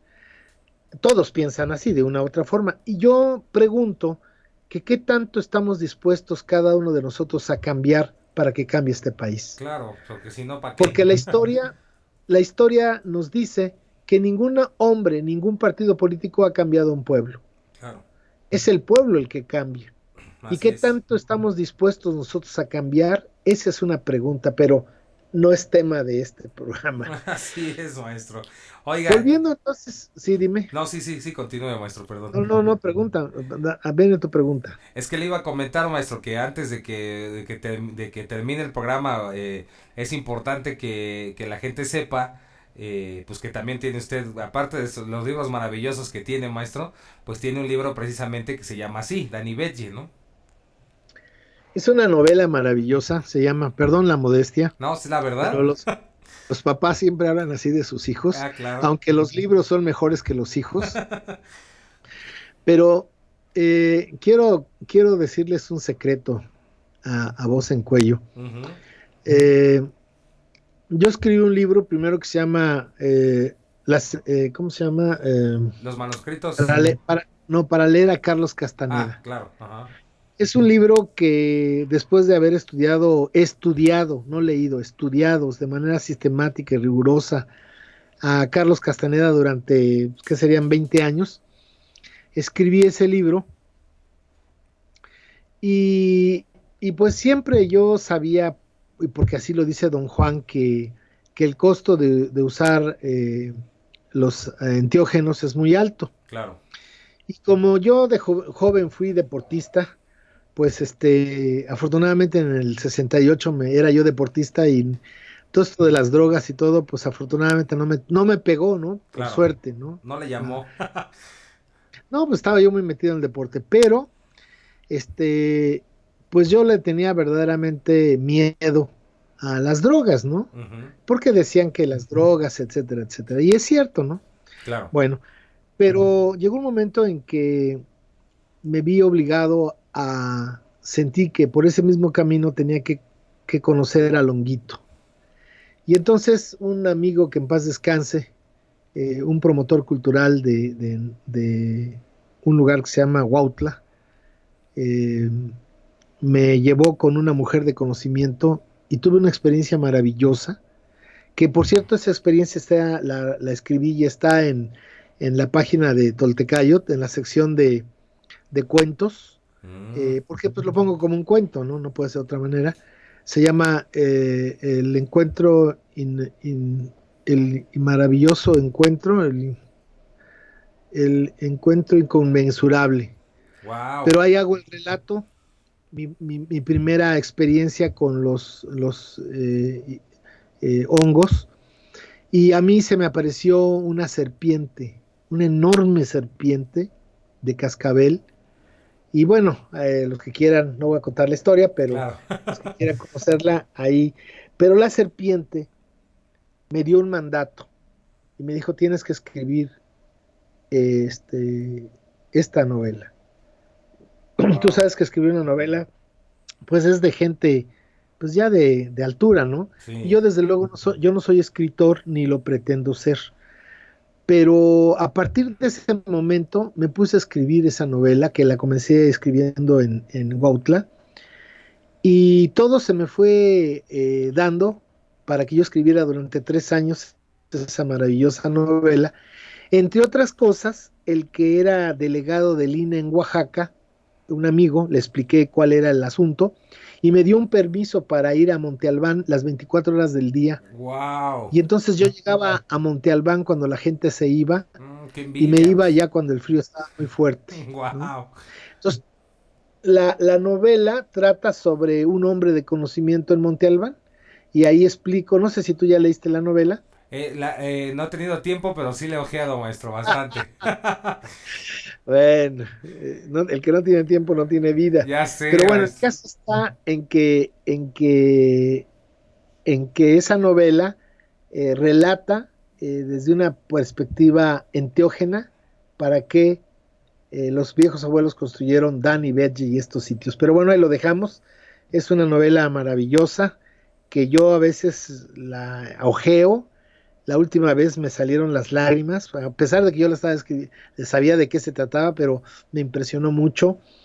Es, es, es hablar de lo nuestro, pero desde otra perspectiva. Y de todos modos, la novela la pueden leer gratuitamente en el portal de toltecayot.org. Ojalá le pongas a la plática Sí, claro, maestro. tanto el de Toltecayot y le pones también lo de tigremarin@gmail.com por las Claro. personas que quieran, que me han escrito, y agradezco mucho a las personas que siguen tus grabaciones, me han escrito bastantes y ya las inscribí Qué en bueno. la lista de las víctimas, que cada semana les enviamos algún documento, algún artículo, ensayo, libro, novela, video, que estamos produciendo sobre los viejos abuelos de manera gratuita, porque todo el trabajo que hacemos nosotros es gratuito para servir a la comunidad.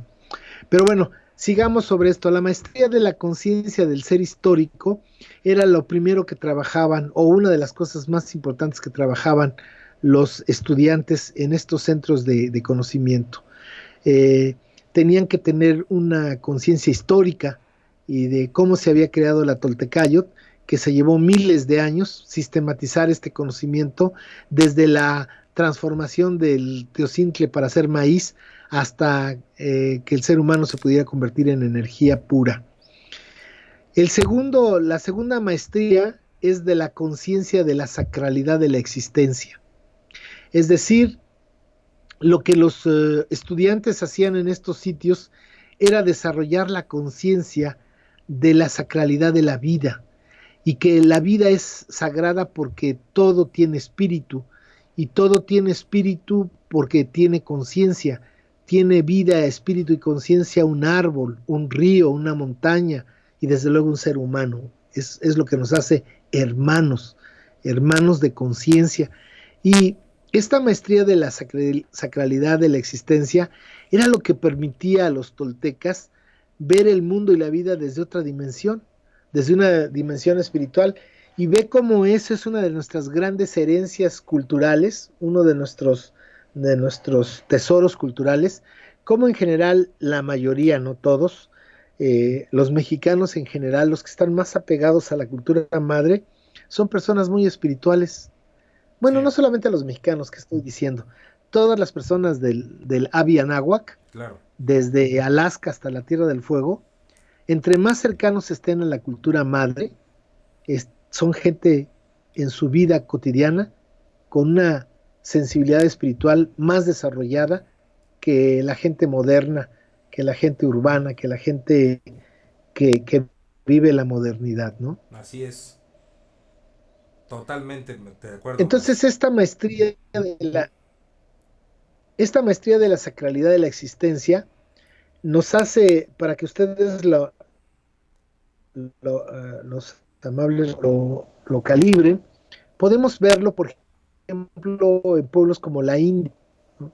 Vean cómo los indios son gente como nosotros, nada más que ellos sí tienen esa memoria histórica y esa identidad cultural ancestral, Exacto. pero de ahí nos viene a nosotros la ritualidad, la ceremonialidad, la Claro. espiritualidad, porque viene de esa maestría de la conciencia de la sacralidad de la vida que se llevó miles de desarrollarse, porque aquí hay una cosa muy importante que no dije cuando hablé de la educación. Fíjate, Iván, siempre digo en mis talleres y en mis seminarios, cuando hablo de esto, digo, el perro nace perro, el gato nace gato, el ser humano nace o se hace. ¿Sí? Y la respuesta es que el ser humano se hace, Claro, no nace. claro. ¿Y qué es lo que nos hace seres humanos? Pues justamente esto de lo que estamos hablando. Esta es la cultura, la educación, y ya un ser humano de un nivel muy avanzado, pues es el que ha desarrollado la maestría del ser histórico, la maestría de la conciencia, de la sacralidad de la existencia, y finalmente la última maestría, que es como lo que está en la punta del vértice del conocimiento tolteca, la conciencia del potencial energético del ser humano.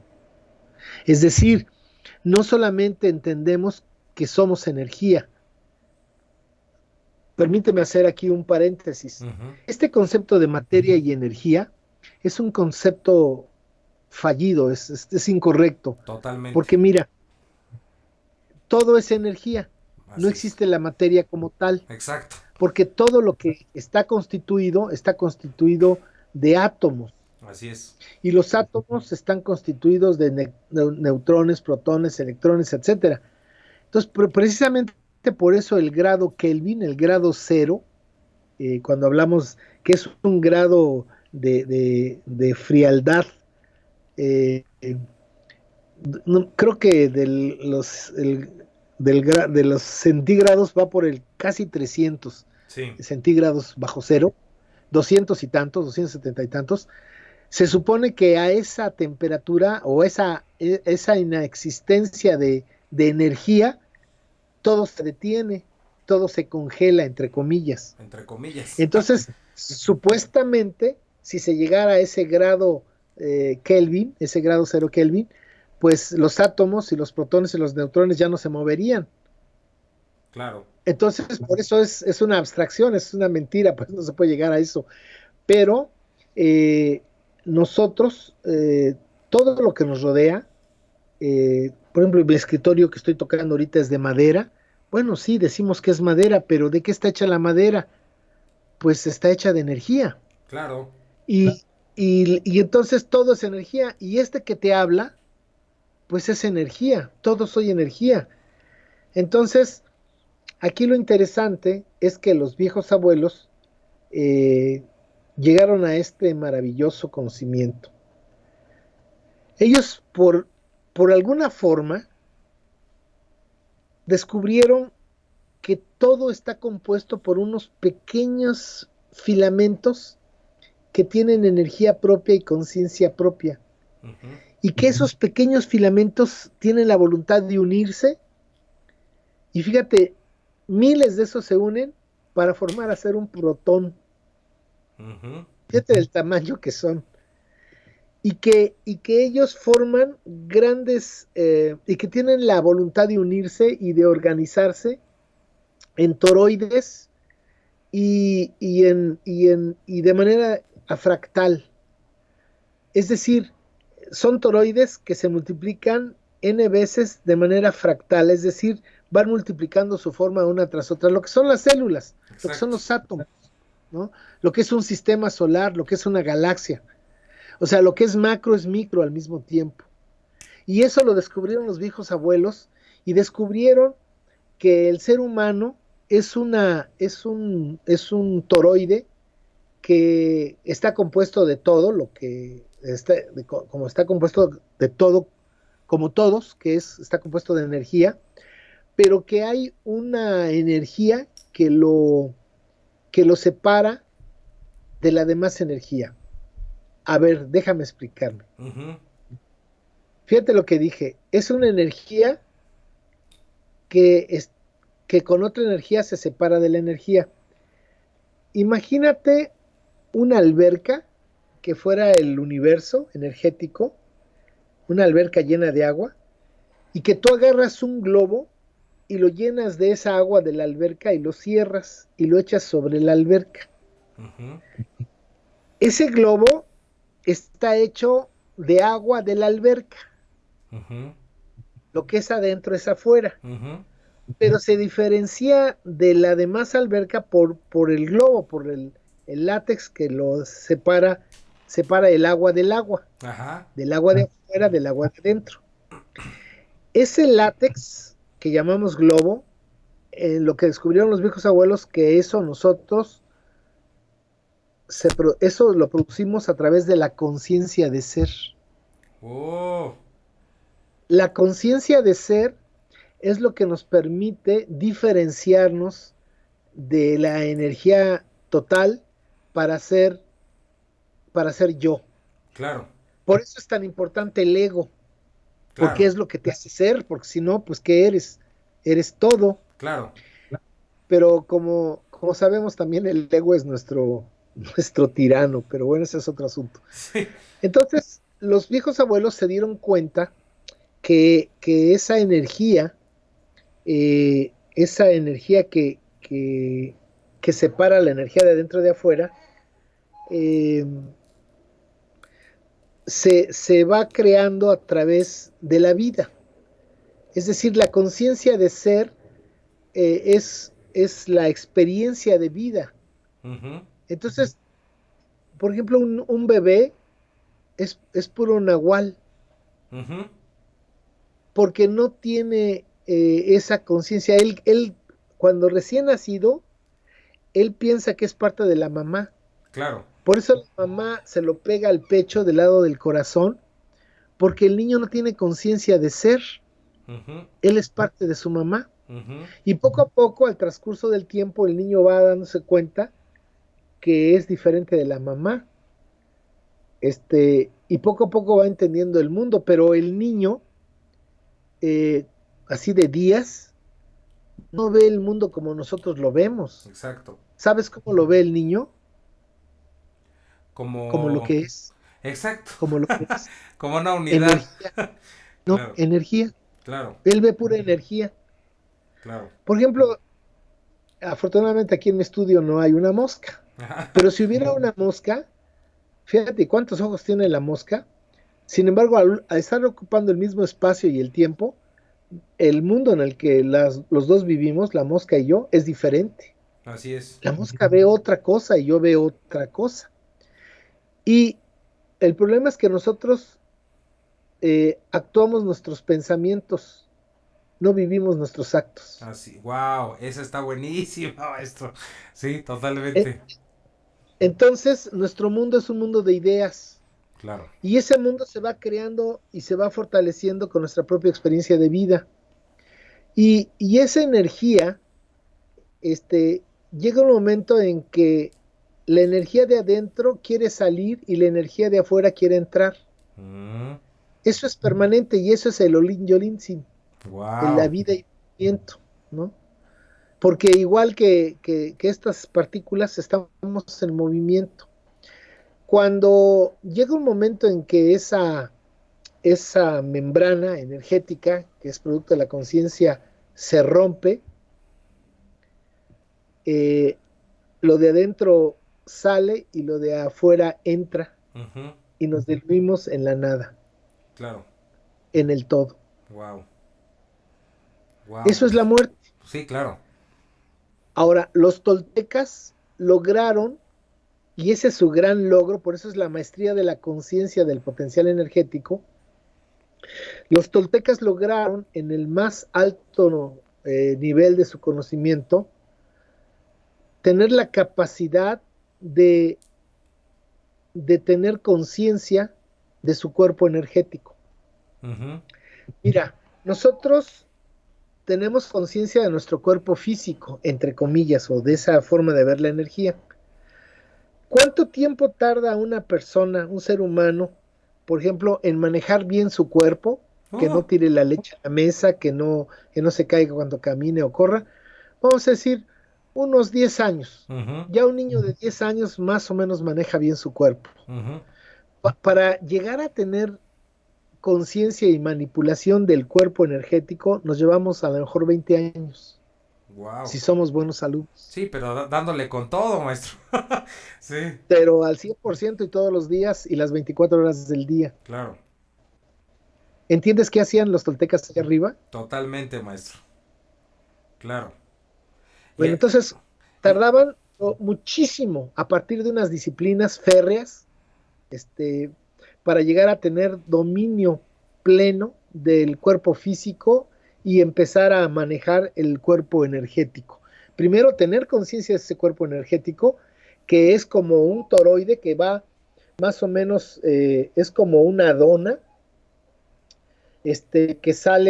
que la energía sale de la cabeza, de la mollera, ujú, y sube hacia arriba, a más o menos el entorno de nuestras manos, y luego baja y luego entra por el ano. ujú. Entonces, eso es lo que hace el toroide. Así está constituido nuestro toroide. Bueno, los toltecas tardaban 20 años, más o menos, los buenos discípulos, en lograr tener conciencia y capacidad de manejar el cuerpo energético.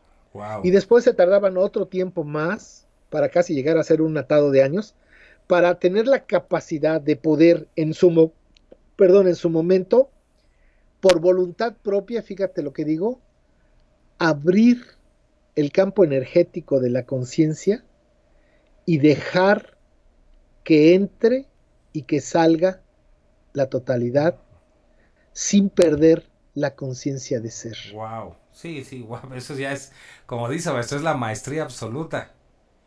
Por supuesto. Pero Y, ellos podían regular eso.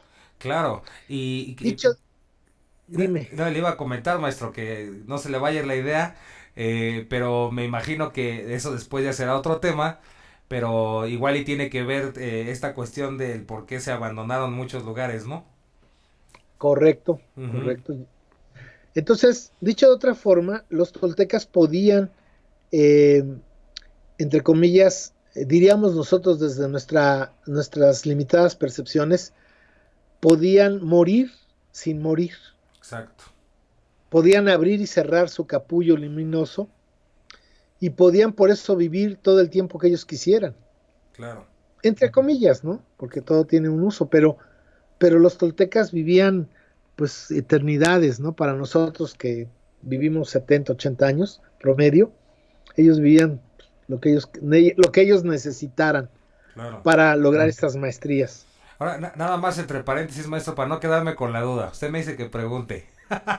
Eh, Adelante. este famoso toroide vendría siendo en las enseñanzas, ahora sí que de Carlos Castaneda, vendrían siendo el huevo luminoso, el famoso huevo luminoso. ¿Es correcto? Ok, ya, nada más esa duda, maestro. Ya después abriremos más ese tema. Ok, Entonces, los viejos abuelos, el máximo logro de su existencia, tomando en cuenta los que habían precedido y les habían dado todas estas enseñanzas, y luego ver que esas enseñanzas estaban en el entorno existencial, y luego lograr la maravilla de trascender energéticamente la conciencia, pues después de eso, lo demás, Iván, es lo de menos. claro, claro. Ah, pero imagínese, maestro, si nosotros estamos medio entendiendo estos principios tan avanzados, pues sí, imagínese nada más toda esa mentalidad. No, o sea, ni en sus sueños más guajiros podían haber concebido estos lugares como lugares de conocimiento de esa magnitud, maestro.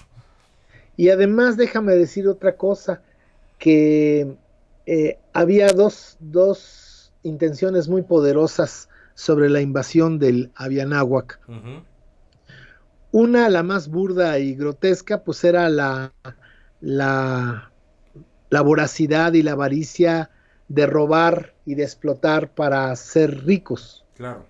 Y eso lo encarnaba la corona española, la corona portuguesa y después la inglesa, etcétera. Pero hubo un enemigo, o existe un enemigo, una mano que mece la cuna, una mano oculta que siempre ha mecido la cuna de todo esto, y que es la que, y si quieres un día hablamos solamente de eso, Wow, sí. es el Vaticano. Ese tema, El, Vati- maestro, uf, sí. el Vaticano, ellos sabían desde principios del 1400, ellos sabían eh, de la existencia del Abianáhuac y de la sabiduría que había aquí. Wow. Y a diferencia de las civilizaciones del continente, fíjate lo que voy a decir, euroasiático africano, Ujú, porque es el verdadero nombre, ujú, porque un continente es una inmensa masa de tierra rodeada de agua. Y resulta que Europa y Asia y África están juntas. ujú, Entonces es un solo continente. Y el otro continente somos nosotros, el Abianáhuac. ujú.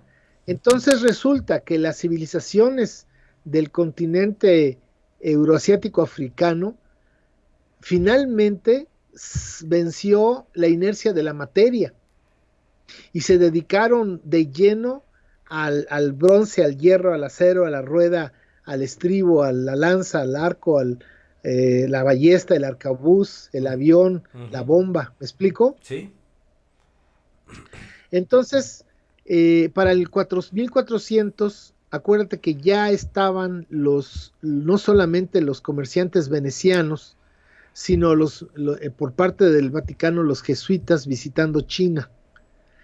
Y los chinos, que siempre han sido una civilización muy adelantada y muy abierta, ellos dejaron llegar a esta gente y ellos informaron a los misioneros lo que había del otro lado. Es más, les proporcionaron mapas chinos, que fíjate, por ahí hay un mapa, físicamente hay un mapa de 1420 y tantos, en el que está América ya contemplada, un mapa mundi. Y lo sorprendente de ese mapa chino de 1420 y tantos es que está perfectamente delimitado la Antártida. ¿Sabías eso? Es que no recuerdo, maestro, si es los mapas de Piri Reis o tiene que ver. Correcto. Ajá. Correcto. Entonces, pero fíjate aquí lo interesante. La Antártida tiene cantidad de hielo de hasta 4 kilómetros por encima de la tierra o del mar. Entonces, la cultura moderna occidental hasta los años 70 pudo delimitar, gracias a los satélites, qué era tierra y qué era hielo. Exacto, sí, wow. Pero desde 1420 y tantos, los chinos ya sabían lo que era tierra, y lo está delimitado así. Entonces, durante el 1400 a 1970, pues la gente decía pues que los chinos ahí pintaron un mapa, ¿no? Pero que ellos no sabían, que no se conocía. Decían que era imposible conocer lo que era tierra de la Antártida, porque había en lugares hasta 4 kilómetros de altura de hielo. Pero resulta que ahora que con estos satélites y los rayos infrarrojos sí se ha podido delimitar lo que es tierra de agua, y asómbrate que es muy parecido a los mapas chinos. Wow. Y estos son los grandes misterios que tiene la verdadera historia ancestral del planeta Tierra. Wow. Pero bueno, volviendo a eso, los chinos sabían que aquí había una civilización, entre comillas, virgen de la inercia de la materia. Una civilización en la que no había moneda, una civilización que no había propiedad privada, que no tenía desarrollo militar, una civilización pacífica, una civilización de carácter espiritual. Eso lo sabían los chinos. Y el Vaticano, recuerda que el Vaticano tuvo el poder durante 1000 años en la Edad Media, justamente porque ellos eran como los que daban la franquicia divina a los reinos. Es decir, era el Vaticano el que decía, daba el visto bueno de Dios para que un rey verdaderamente fuera de signo de Dios en la tierra, mediante un costo del 10%, que se llama el diezmo, que se lo aplicaban tanto a la nobleza como a los siervos. Bueno, entonces la Iglesia Católica, a la caída del Imperio Romano, mantuvo el poder justamente por eso, y para que nadie le brincara, que nadie la cuestionara de su autoridad, se dedicó a destruir el conocimiento. Todavía no se habla en Occidente de los 10 siglos de persecución de los hombres y mujeres de conocimiento ancestrales de Europa, porque los hubo. Porque todavía no se habla del epistemicidio que hicieron, que realizaron la Iglesia Católica y la Santa Inquisición en Europa, que hasta prohibían leer los libros de la Grecia clásica. Si hoy tenemos la literatura clásica griega, es gracias a los musulmanes, que justamente los 10 siglos de Edad Media, que es una estupidez decir Edad Media como Mesoamérica, porque ¿media de qué? Pues sí. O sea, ¿media de qué? Bueno, lo que pasa es que son eufemismos para no decir edad del esplendor del Islam. Esos 10 siglos de oscurantismo europeo gracias a la Iglesia Católica Ujú, fueron los 10 siglos de esplendor del Islam, ujú. científico, no solamente militar. Y entonces el Vaticano fundamentaba su poder en la ignorancia del pueblo. Claro, sí, claro, maestro.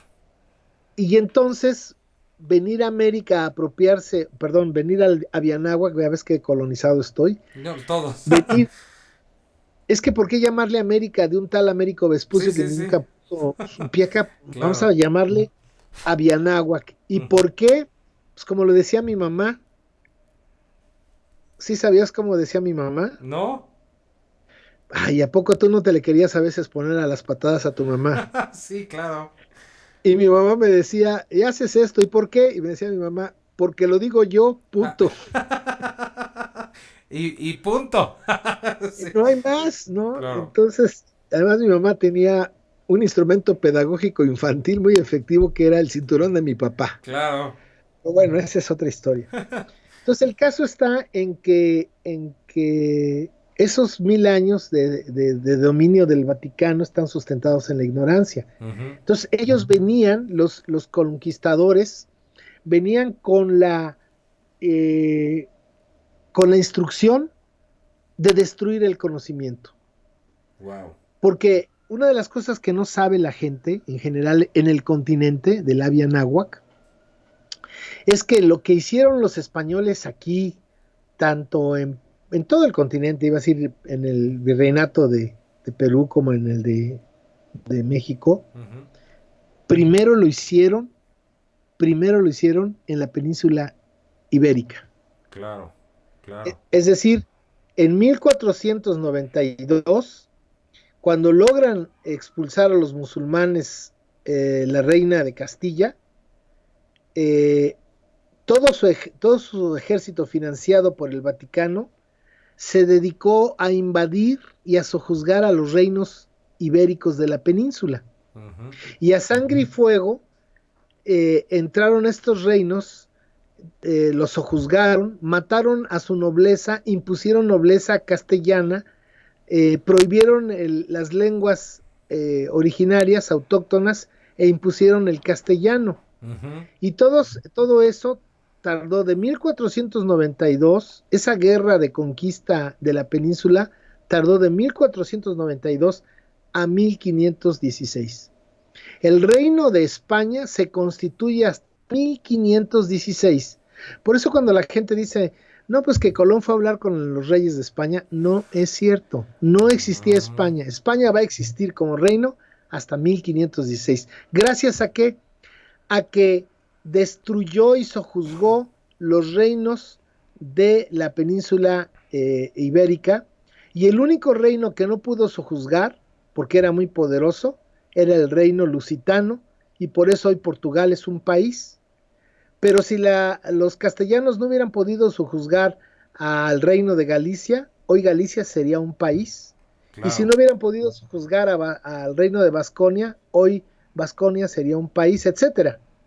Entonces, lo que no saben es que cuando los castellanos entraron en Sevilla y en Córdoba, destruyeron las bibliotecas de los árabes, Sí, claro. que fíjate, la biblioteca de Córdoba tenía 500,000 ejemplares. Y la biblioteca más grande de Occidente en ese momento tenía 1000 libros. Ahora aquí, maestro, antes de que se me vaya, eh, usted personalmente, maestro, ¿cree que realmente tanto aquí en Avianáhuac como allá en las tierras ibéricas y demás hubo destrucción o más bien se quedaron ellos con el conocimiento y lo ocultaron? Hubo de todo, Mm, hubo de todo. Recuerda que el conocimiento en el Avianáhuac se ocultó en el 850 con lo que se conoce como el colapso del periodo clásico superior. ujú, O sea que lo que encontraron los españoles fueron los vestigios de una sabiduría ancestral que estaba en un periodo oscurantista. Uy, maestro, ahora sí que hasta estoy entendiendo más el por qué la desaparición, ¿eh? Órale. Y entonces los mexicas por eso representan la transgresión de la Toltecayot cuando su Cihuacóatl Tlacaelel, que fue Cihuacóatl de tres Tlatoanis, Ujú. decide quemar los códices ancestrales y hacer los nuevos códices con esta historia que nos enseñaron en la escuela que es falsa, de que venían de Aztlán y de Chicomostog y que venían en una peregrinación y que buscaban a una mujer que diera a luz a un bebé, una mujer virgen que diera a luz a un bebé que sería su líder, Ujú. su maestro, su mesías, que los llevaría a la tierra prometida. Fíjate que esta historia es falsa cuando se la adjudican los mexicas, pero es Mm, cierta, es verdadera, cuando es una memoria histórica ancestral del Abianáhuac, mm. y ni siquiera del Abianáhuac. Déjame decirte que esa historia, por ejemplo, es exactamente la misma del pueblo de Israel. Claro, claro, y bastantes... Y sin embargo, el pueblo de Israel no es una cultura de origen autónomo. Ujú. ¿De dónde sacaron esas historias los judíos? De Babilonia, Es lo que le iba a del decir. zoroastrismo. Claro. Del zoroastrismo. Wow. Entonces, esta historia de Chicomostog, de Aztlán y toda esta peregrinación, pues ya existía aquí de tiempo atrás, ¿verdad? Desde los Olmecas, me imagino, y que Tlacaelel, como se tenía, como he dicho, un registro histórico fehaciente de todo lo que sucedía, pues en los códices se recogía que los mexicas, que no se llamaban mexicas, sino se llamaban mestin, llegaron con una mano atrás y otra adelante, usaban pieles, no algodón, cazaban, no sembraban milpa, no conocían el maíz, Ujú. no hablaban náhuatl, vivían en cuevas, eran chichimecas. Ujú. Y eso estuvo registrado en los códices de aquella época y que se portaron muy mal, por cierto. Estos mestin eran como el demonio. Ujú. No está aquí para contar eso, pero alguna vez si quieres hablamos una historia solamente de los mestin. Ujú. Pero estos mestin después se reconstruyeron y empezaron a casar sus hombres con mujeres de linaje tolteca y empezaron Mm. a civilizarse. Y el que los trajo del norte era un hombre llamado Tenoch, era su guía, y hubo tres grandes migraciones del norte. Una que se fue a asentar a Texcoco, la primera, la segunda que se fue a asentar a Escaposalco y la tercera que se fue a asentar en principio a Culhuacán, pero que hicieron unas tropelías y los corrieron y después se fueron a asentar al islote y otros se fueron a asentar, pidieron refugio en lo que hoy es Texcoco y todavía en Texcoco hay un barrio de los Mestin actualmente. Ujú. Entonces, estos Mestin cuando logran tener cierto poder, eh, Tlacaele les cambia el nombre y les pone mexicas. Ujú.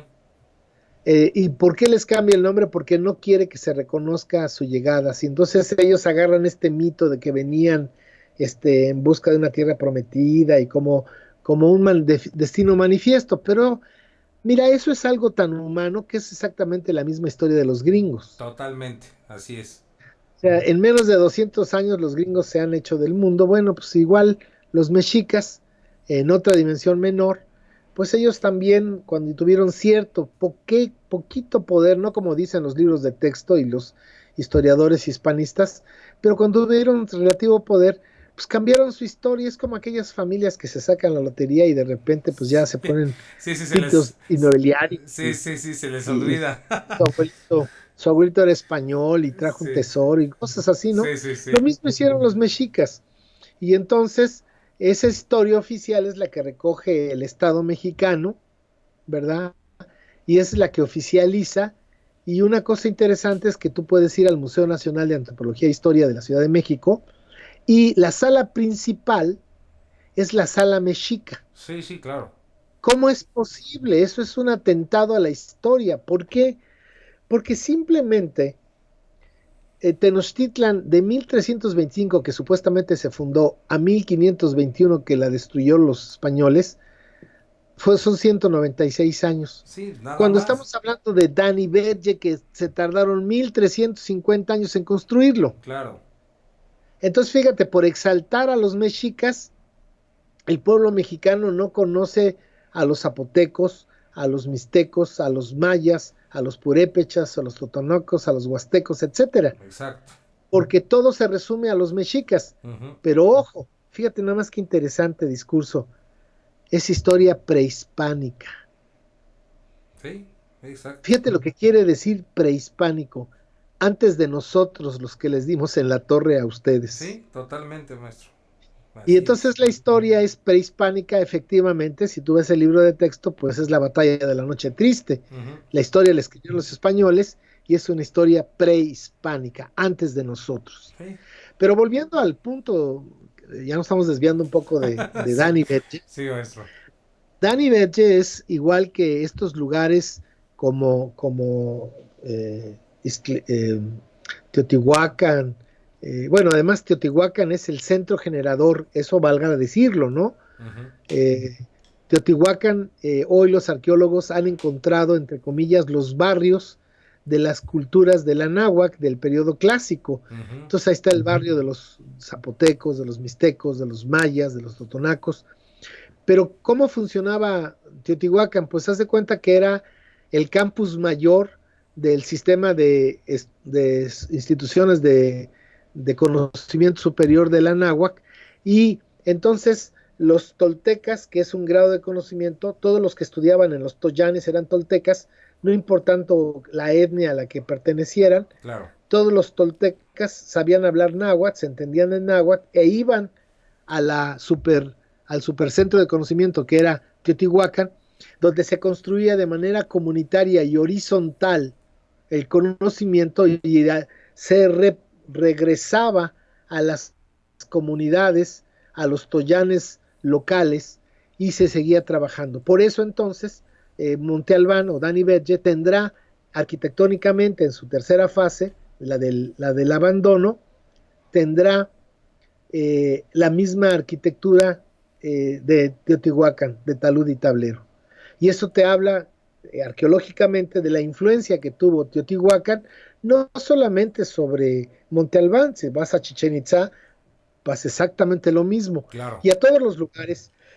Y entonces aquí habría que decir una cosa muy importante, que no confundir los toyanes del periodo clásico a los del posclásico. Es decir, nada tiene que ver Teotihuacán con Tenochtitlan. Claro. Tenochtitlan sí era una ciudad. Sí, y claro. es ahí donde la gente se confunde. Y se confunde porque la hacen confundirse, la hacen pensar que Teotihuacán o Monte Albán eran unas ciudades como Tenochtitlan. No eran ciudades. Pues yo creo que podemos llegar a la conclusión de esta larguísima plática Sí. de que tenemos para pensar en estos lugares sagrados de conocimiento desde Alaska hasta la Tierra del Fuego. Todos tienen estas características. Primero, la población que lo generó, tenga la cultura que tenga, sea del Abianáhuac, del norte o del sur, del Tahuantinsuyo o del Anáhuac, tenían un sistema de alimentación, un sistema de salud, un sistema de educación y un sistema de organización.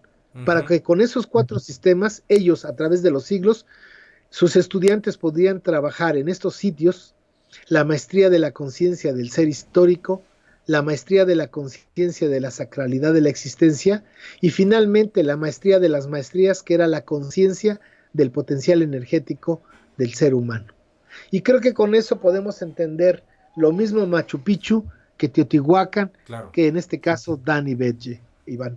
Pues muchísimas gracias, maestro. Así que para mí de verdad es un honor y es fascinante todo lo que nos comparte, maestro, y todos los temas que se abren, que, bueno, yo feliz de seguirlo entrevistando, maestro. Está increíble. Muchísimas gracias, maestro. No, soy el que agradezco y además, si quieres, vamos a hacer una cosa, la próxima plática vamos a hablar de la conquista. No, perfecto, maravilloso. Es el tema que quería también abrir, maestro. Perfecto.